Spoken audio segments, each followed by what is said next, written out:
Welcome friends in health Rambo. दोस्तों आज इस वीडियो में हम बात करेंगे टिनिटस के बारे में।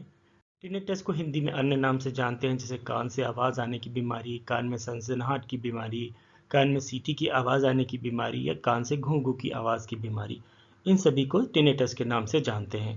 तो इस वीडियो में हम डिटेल में बात करेंगे कि टिनिटस के क्या कारण होते हैं, टिनिटस के लक्षण क्या होते हैं, उसका क्या घरेलू उपचार है, उसके लिए कौन कौन सी जांचें करवाएंगे, उसका क्या इलाज होता है, कौन से डॉक्टर को दिखाएं। तो सबसे पहले हम बात करते हैं टिनिटस के क्या लक्षण होते हैं। तो टिनिटस के जो पहले लक्षण होते हैं इनमें कान में तेजी से घंटियां बजती हैं, या सनसनाहट घू घू की आवाज़ आ सकती है, आपके सर में दर्द हो सकता है, सर भारी रह सकता है। उसके अलावा कान में झनझनाहट वगैरह बनी रहती है। यदि हम बात करें कि ऐसा क्यों होता है, मतलब टिनिटस क्यों होता है, टिनिटस के क्या कारण होते हैं, तो उसके मुख्य कारण होते हैं जैसे कान में इन्फेक्शन होना, कान में मैल जमा होना, कान का बंद होना, साइनस इन्फेक्शन होना, सर में गर्दन में चोट होना, ओल्ड एज, या फिर आप ऐसी जगह रहते हैं जहाँ डीजे वगैरह या ज़्यादा शोर वगैरह होता है। उसके अलावा बहुत ज़्यादा तनाव, स्ट्रेस वगैरह भी एक कारण होता है। साथ साथ में जिन व्यक्तियों का हाई ब्लड प्रेशर रहता है उनको बहुत होने की चांसेस ज़्यादा होते हैं। उसके अलावा जो लोग शराब या कैफीन वगैरह का या धूम्रपान का ज़्यादा इस्तेमाल करते हैं उनको भी बीमारी हो सकती है। साथ में जिन लोगों को माइग्रेन की समस्या होती है उनको भी इसके सिम्टम्स होते हैं। यदि हम बात करें टिनिटस की समस्या में क्या करना चाहिए, मतलब हम बात करें यदि, तो उसके लिए आप हल्का संगीत सुने। यदि आप ट्रिगर्स वगैरह से आपको जिससे ये बढ़ जाता है, नॉइज़ वगैरह से बढ़ जाता है, उसको अवॉइड करें। साथ साथ में स्मोकिंग वगैरह करते हैं कम करेंगे, तंबाकू प्रोडक्ट लेते हैं तो कम लें। साथ में स्ट्रेस और चिंता ना करें, अपने आप को कूल और शांत रखें, एक्सरसाइज वगैरह करें। तो इससे क्या होगा कि आपको फ़ायदा होगा। यदि हम बात करें टिनिटस का घरेलू उपचार क्या होता है, तो टिनिटस का ये है कि उसके लिए आप गार्लिक का इस्तेमाल कर सकते हैं, मतलब लहसुन का इस्तेमाल कर सकते हैं। यदि आपके कान में किस तरीके का इन्फेक्शन या सूजन है तो उसके लिए आप क्या करेंगे, आप 3-4 लहसुन की कलियां लें, इन्हें कटोरी सरसों का तेल जो है उसमें अच्छी तरीके से पकाएं। जब ये तेल ठंडा हो जाए तो रुई की सहायता से कान में 3-4 बूंदें इसकी दिन में 2 बार डालने, इससे कान में दर्द भी कम हो जाएगा तथा इन्फेक्शन भी ठीक होगा। उसके अलावा अदरक की यदि हम बात करें, अदरक का भी इस्तेमाल कर सकते हैं। अदरक में भी क्या होता है, anti inflammatory, anti bacterial, anti fungal properties होती हैं। ये भी कान में इन्फेक्शन ठीक करती हैं तथा दर्द से बचाती हैं। तो इसके लिए आप क्या कर सकते हैं, अदरक वगैरह चबा सकते हैं।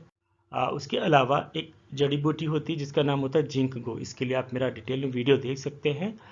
ये क्या होता है, ब्लड प्रेशर को कम करता है, क्योंकि ज़्यादातर ये बीमारी जो कान वाली होती है, जिन लोगों का हाई ब्लड प्रेशर रहता है, स्ट्रेस रहती है, उनको होने की समस्या ज़्यादा होती है। तो इसके लिए आप क्या कर सकते हैं, जिंक गो का इस्तेमाल कर सकते हैं, इस हर्ब का। ये जैसा एंटी बैक्टीरियल, एंटी फंगल गुण होते हैं, ब्लड प्रेशर भी लो करती है। तो इसमें क्या करते हैं, रोज़ाना 3 से 4 बूंद जिंको के रस को पानी में डालकर दिन में 3 बार पीने से टिनिटस में आराम मिलता है। याद रखना है कि आपको जो जिंको है वो बच्चों को नहीं देनी है।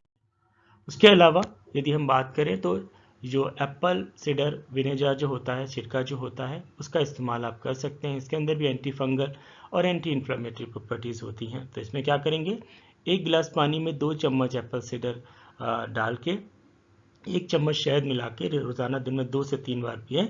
इससे भी टिनिटस की समस्या दूर हो जाती है।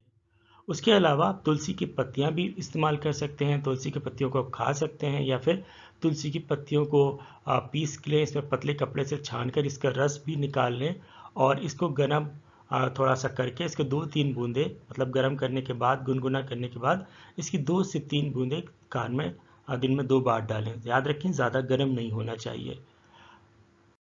उसके अलावा यदि हम बात करें टिनिटस की समस्या में कौन सी जांच करवाएं, तो आपके डॉक्टर को यदि आप दिखाएंगे तो वो pitch match test, loudness test, hearing test या फिर मूवमेंट टेस्ट वगैरह करवा सकते हैं यदि आपको समस्या गंभीर होती है ये। उसके अलावा इसके ट्रीटमेंट की बात करें तो जो होता है हियरिंग एड्स वगैरह, यदि समस्या पूरी मतलब लंबी बनी रहती है तो हियरिंग एड्स दे सकते हैं। उसके अलावा हाई ब्लड प्रेशर यदि आपका है तो उसके डॉक्टर आपको हाई ब्लड प्रेशर के मेडिसिन देंगे। यदि इन्फेक्शन है तो इन्फेक्शन मेडिसिन चलेगा। यदि कान में ईयरवैक्स वगैरह लगा है तो उसके लिए रिमूव करवाएंगे डॉक्टर्स। उसके अलावा मेडिसिन किसी वजह से साइड इफेक्ट होता है तो मेडिसिन चेंज करनी पड़ेगी। साथ साथ में यदि ब्लड वेसल में सूजन वगैरह है तो उसके लिए मेडिसिन चलेगी, या इन्फेक्शन के लिए एंटीबायोटिक वगैरह का इलाज चलेगा। तो यदि हम बताएं कौन से डॉक्टर्स को दिखाएंगे, तो उसके लिए आप जनरल फिजिशियन को दिखा सकते सकते हैं, नहीं तो फिर आपके यहाँ पर यदि ईएनटी डॉक्टर हैं जिनको ऑटोलैरेंजियोलॉजिस्ट बोलते हैं, अगर वो हैं तो उनको दिखाइए, उसका प्रॉपर ट्रीटमेंट होगा। सो उम्मीद है आपको इन्फॉर्मेशन अच्छी लगी होगी। अच्छी लगी प्लीज़ शेयर करें।